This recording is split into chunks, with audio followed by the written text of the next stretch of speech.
Shalom, jemaat Tuhan, ibadah keluarga malam hari ini, firman Tuhan terambil dari Kisah Para Rasul pasal 10 ayat 34 sampai 43. Firman Tuhan ini berbicara dalam konteks Petrus ketika melayani seorang perwira Italia yaitu Cornelius, dan di sana menyebabkan Petrus mengalami satu pengalaman baru bahwa dia harus melayani orang yang berbeda, tidak hanya untuk orang-orang Yahudi saja. Dari pengalaman itu kemudian ia menyimpulkan beberapa hal. Yang pertama, bahwa dari ayat 34 di sana Petrus mengatakan, "Sesungguhnya aku telah mengerti bahwa Allah tidak membedakan orang." Bahwa pelayanan Petrus kepada semua orang tidak boleh dibatasi hanya kepada suku bangsanya sendiri, orang Yahudi. Tetapi dia juga harus melayani kepada siapapun, kepada perwira Italia atau Romawi pada waktu itu. Dan karena itu di masa kemerdekaan, merayakan 75 tahun HUT kemerdekaan ini, semangat itu masih ada dalam diri kita merayakannya, semangat memaknai arti kemerdekaan itu.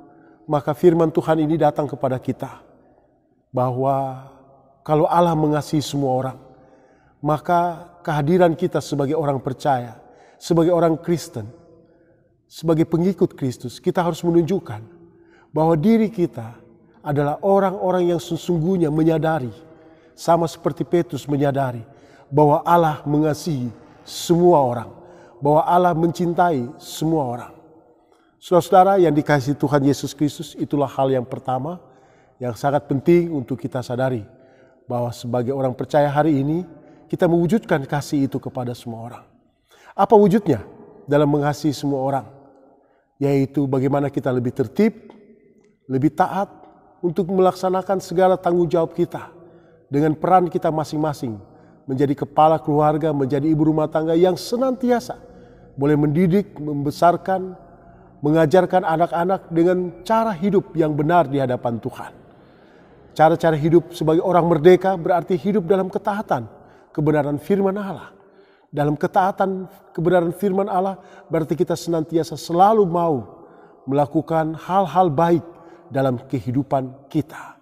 Itu hal penting saudara-saudara. Karena itu masuk pada poin kedua, Petrus menunjukkan bahwa oleh Kristus Yesuslah, ketika kita bersama-sama menjadi orang percaya, kita adalah orang-orang yang melakukan kebaikan-kebaikan di dalam kehidupan kepada semua orang itu.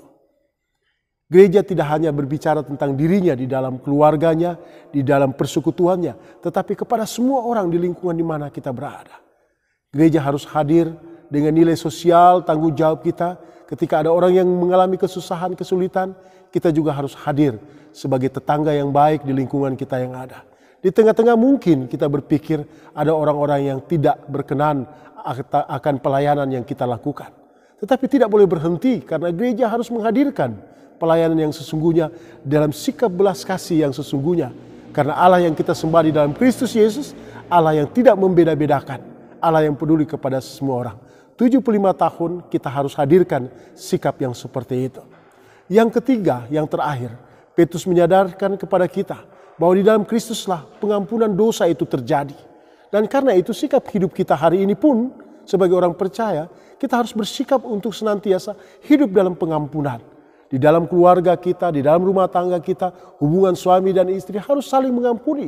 Harus saling mengasihi, orang tua dan anak harus saling mengasihi dan mengampuni. Karena ayat yang ke-43 jelas sekali Bapak Ibu sekalian, tentang dialah semua nabi bersaksi bahwa barang siapa percaya kepadanya, ia akan mendapat pengampunan dosa oleh karena namanya. Kita adalah orang yang telah menerima pengampunan dosa, dan karena itu sikap hidup orang yang telah menerima pengampunan dosa adalah sikap hidup yang bersaksi kepada semua orang.